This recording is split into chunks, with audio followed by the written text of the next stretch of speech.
gente, meu nome é Carla Valéria, eu sou pedagoga, sou pesquisadora, sou artesã. Eu, na verdade, moro na área metropolitana de Salvador. Cheguei aqui ontem em Quixeramobim, terra de Antônio Conselheiro. Quixeramobim, como eu digo no meu livro, soletre devagar para não se atrapalhar. É uma cidade que foi iniciada nas Sesmarias no século XVIII. E Quixeramobim tem esse nome por causa dos índios quixarás, porque no Brasil, terra que não começou com indígena, começou com fazenda. Então aqui eu vim a essa cidade, berço de Antônio Conselheiro. Conselheiro nasceu aqui a 13 de março de 1860. A cidade se chamava Vila do Campo Maior de Quixeramobim, né? Vila do Campo Maior de Quixeramobim.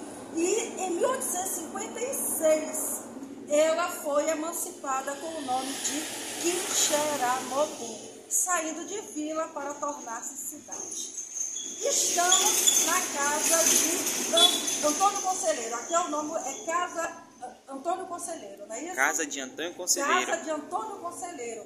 E vamos ver um pouco sobre ele aqui e também sobre Fausto Nilo, que é arquiteto, compositor e que também nasceu aqui em Quixeramobim. Vamos ver um pouco, Isaac, é nosso guia que está gravando. Vamos. Aqui a gente tem um desenho que ele fez junto com o Glauber Rocha, o Glauber Bezerro. Aí a gente tem essa obra no formato tátil aqui embaixo. A senhora pode pegar e tudo. Glauber Rocha era um cineasta baiano. Glauber, ele dirigiu, criou a obra cinematográfica Deus e o Diabo na Terra do Sol. Ela foi gravada em Monte Santo e ela também retrata sobre Conselheiro. Tem um tema, a temática de Conselheiro no filme, não é isso, Isaac? Isso. Não é? Deus e o Diabo na Terra do Sol, do cineasta baiano Glauber Rocha.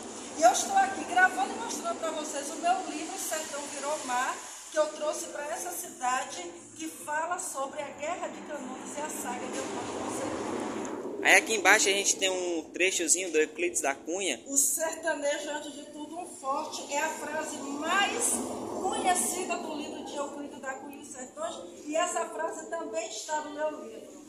O Euclides que escreveu Os Sertões, onde ele narra de maneira magistral sobre a terra, o homem e a luta, falando das 4 guerras que ocorreram em Canudos, de 21 de novembro de 1896 a 5 de outubro de 1897, quando Canudos tombou, foi totalmente destruída pelas forças militares do governo de Prudente de Moraes. E essa parte dessa frase era muito dita pelo pai do Fausto Nilo, para eles. Ah, o Fausto Nilo dizia essa frase? Não, o pai dele. Do Fausto Nilo. Isso, sempre. Sim, dizia essa frase? Dizia. Ah, maravilha. Aí aqui nessa parte a gente vai ter um trechozinho de uma revista, né, do Cruzeiro. Vamos mostrar bem de pertinho, Isaac. Olha aqui, gente, segredos e revelações da história do Brasil, o místico de Quixeramobim, aqui falando sobre a trajetória de Antônio Conselheiro. A gente vê que é uma revista antiga, não é? Ela é de 22 de abril de 1854, não é isso? 1854. Isso. Na época aqui... Não, 56. É 1856? É. Então, na época da emancipação de Quixeramobim, que de Vila do Campo Maior tornou-se Quixeramobim. Aqui é a padaria que fica próxima. Não, aqui é a casa. Ah, a casa, é a casa mesmo. Isso, que a casa foi padaria também. Ah, a casa foi uma padaria. Isso. E se tornou a casa do Conselheiro.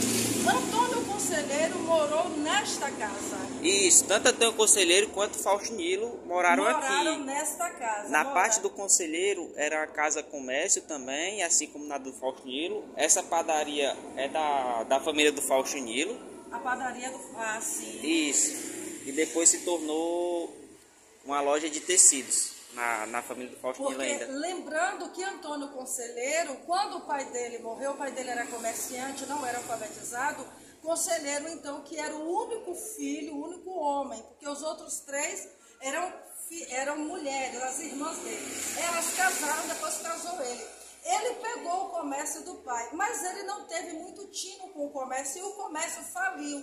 E depois a mulher dele, Brasilina de Lima, que era a prima dele, adulterou, ele pegou ela com um policial. E com isso ele, se sentindo humilhado, desesperado, sai daqui de Quixeramobim e começa as suas rotas pelo sertão, onde de Antônio Vicente ele se torna conselheiro, o beato, o peregrino, Antônio dos Mares e tantos títulos que foram dados para ele.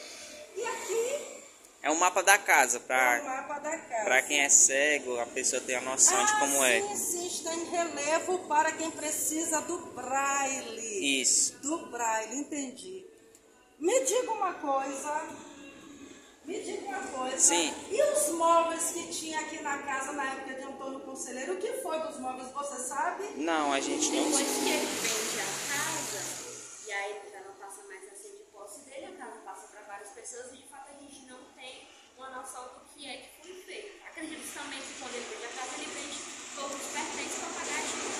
Entendi. Então, provavelmente, ele vendeu também os móveis, porque quando ele sai de Quixeramobim, depois do adultério da mulher, ele estava com dívidas, né, do comércio dele. Então, acredita-se que ele vendeu, inclusive, os próprios móveis para quitar suas dívidas. Aqui também, é a entrada, né? Isso, a fachada da casa. Casa de Antônio Conselheiro aqui também em Braille.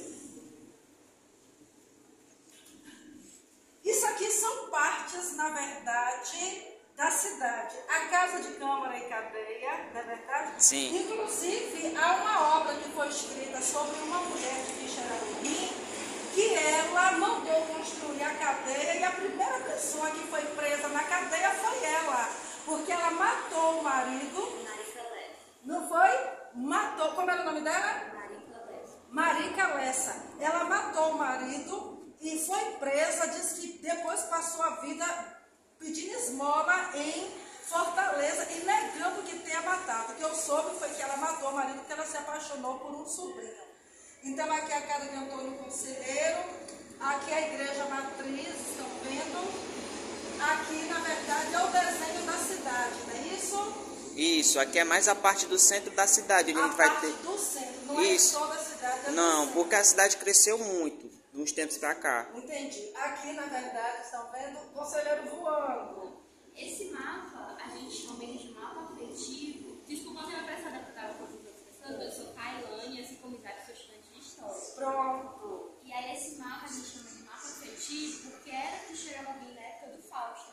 Então tem muitos espaços brancos porque estava a cidade, na época do Fausto já era pequena, então as conselheiro era menor ainda, né? Então a cidade, enfim, historicamente ela vai se desenvolvendo com o tempo, assim, e aí é o mapa afetivo porque essas memórias afetivas do Fausto. As memórias afetivas do Fausto Nilo em relação a Quixeramobim. Fausto Nilo, arquiteto e compositor, né? Quem é essa moça? A gente não conhece, porque aqui são fotos do acervo do Quixeramobim histórico, que Aqui é... Quixeramobim antiga. Isso.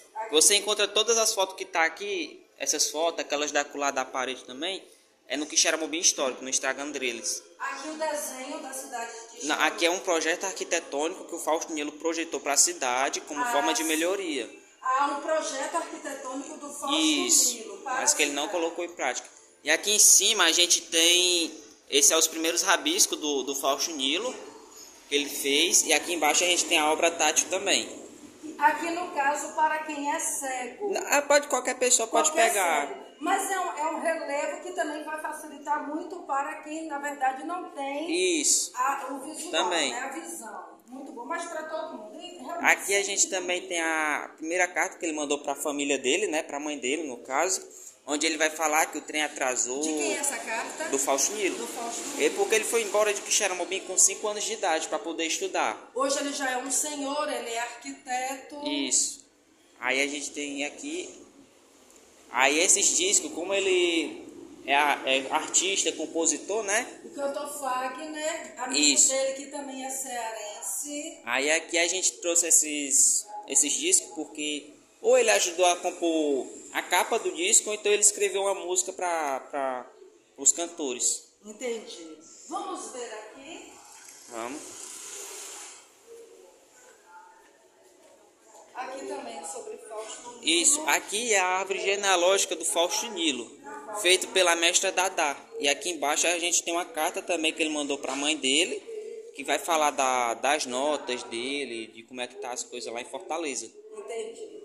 Em 1856, quando a Vila do Campo Maior de Quixeramobim se torna Quixeramobim, o dono conselheiro ainda estava solteiro, né, e morava aqui. Aqui já era simplesmente Quixeramobim quando ele saiu daqui. A cidade está emancipada desde 1856. E aquela visualização que a gente viu, por aqui também entra? Não, aqui não entra. Então vamos ver cá, gente, tem algo maravilhoso para a gente ver a nível visual. Não, ela não...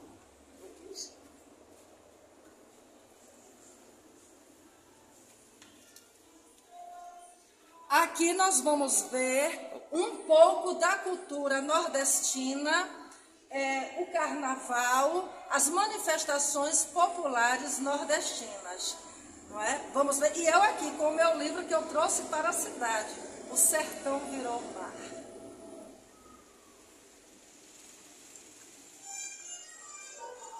Na verdade, aqui a gente vai ver algumas das memórias do Fausto Nilo, né? Alguma memória afetiva dele. Aqui vai passar também fotos da casa, da antiga Quixeramobim, que era na época também. Essa festa ocorreu aqui em Quixeramobim? Não, peraí, deixa eu ver se eu me lembro. Se é aqui em Quixeramobim mesmo. Porque aconteceu lá em Fortaleza, eu acho. Aqui tem carnaval? Aqui tem, mas tem. Essa música é de Moraes Moreira, que fez parcerias com o compositor e arquiteto Fausto Nilo, né? Tem músicas aqui que o Moraes Moreira, baiano, está cantando e ele fez parceria com o Fausto Nilo. Pronto. E aqui finalizamos com Quixeramobim. A casa de Antônio Conselheiro. Casa de Antônio Conselheiro em Quixeramobim. E aqui eu trouxe o meu livro, O Sertão Virou Mar.